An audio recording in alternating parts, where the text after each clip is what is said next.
Hi, Jeff. AJ? Yeah. This is AJ Coker, the back of the Fantasy Factory. We've been filming part of episode 3 of Paranormal Chasers, The Legend of the Black Cross, and Jeff, you've become part of this production. Now, you've worked in Hollywood on larger budget films, and you've known Kevin for 11 years now.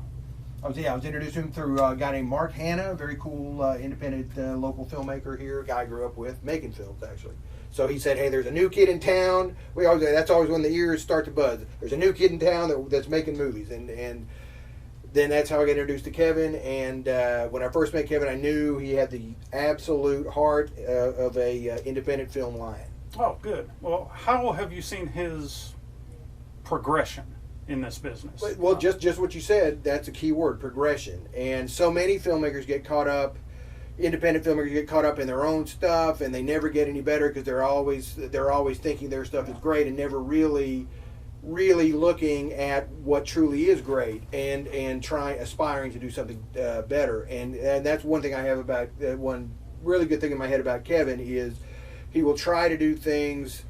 He's got ambition, which is key, but he also has a learning curve, and so often the two don't meet. And in his case, they do, because he's got great ambition, but the learning curve is also catching up to that ambition.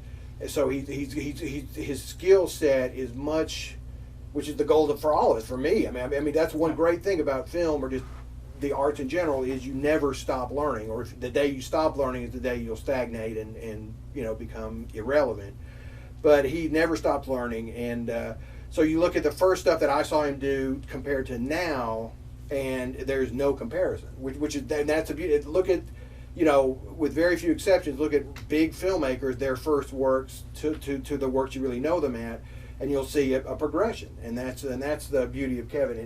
And the other thing is he has that true spirit where what you need as an independent filmmaker, which is come hell or high water, we're doing this film, and that's the key. And the fact that he's also has a great group of people around him, that says a lot about him too, because you need to have a great personality and a great sense of enthusiasm and be a good guy to have this good group around you, because if you're not a good guy, at the end of the day, people are going to fall out the wayside and say, yeah, it's not worth it. But he's got the enthusiasm and the spirit that keeps people together, which is again a key for independent film. Yeah. And now Kevin's kind of, let's say, conned you into playing a part in these movies now. An old ham like me doesn't need to be conned. Yeah. Just needs to be told when and where to show up. Yeah, but can you tell us about the character you're playing, Max? Well, he's kind of this little oddball, kind of a technical guy, but so he's not used to seeing a lot of people all the time. So he's always, when he does get around people, he's very enjoys being around people, because he doesn't get to see them that often. He's mostly in his workshop doing repair work and stuff. So it's.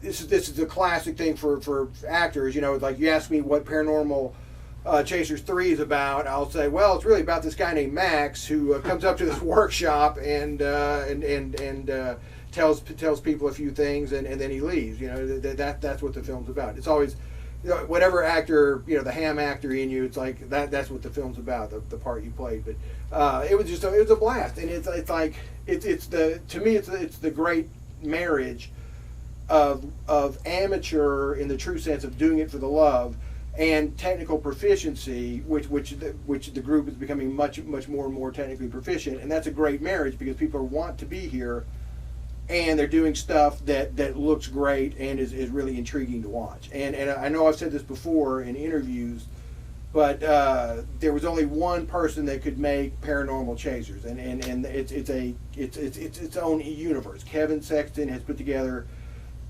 with his group, a universe that is wholly created and wholly his own, and that's always a goal of a filmmaker, to make something that no one else could have made. And that is something, and I'm honored. That's why I'm honored to be a very small part of it. No one but Kevin Sexton could make the Paranormal Chasers movies. Anybody can make Godzilla 2. Anybody can make, a Marvel comic movie, because that's a machine. This movie can only be made by that one person. Now, one other one. You're a lifetime Dalton native. Yes. Spent some time away, but Oh yeah, you're but back I always, because always had roots here though because because- my parents lived here and. I assume you love this town. Oh yeah, absolutely. And I've been here 35 years, and I want my business in this town. So, what do you think these movies can mean for Dalton? What can it do to help us out? it's a Dalton is still a unique town, and it's a there's so much talent here, and I think this movie and some other movies that have been made here, and people that are making movies in the area. What they are doing is they're shining light on how much talent this town has, and how much diversity of location, diversity of people in here. So this is a unique film for Dalton because it really shows off Dalton, and some of the other movies that have been made in this area haven't really shown off Dalton as Dalton. But Dalton is this movie can only help, and it just shine a light on the absolute amount of talent here. Okay, well, thanks, Jeff. And the last thing about Dalton also is the beauty of filming without a lot of restrictions, and most people are very, very cooperative in making films here and helping to make films, and will open their business and just lay the red carpet out, so to speak, if you want to make a movie, because even though yes, it's much easier to make a movie these days. It's still a kind of a glamorous thing or a crazy thing to want to do to make a film that's going to be seen by a lot of people throughout the world. So Dalton is a great town to do that in. Absolutely. Okay, well, thanks, Jeff. Well, thank you. It's been my pleasure, and it will remain my pleasure to be a very small part of Paranormal Chasers 3, 4 to 34. Hopefully we'll get that far. Yeah, it will if you wanted to. Mm-hmm.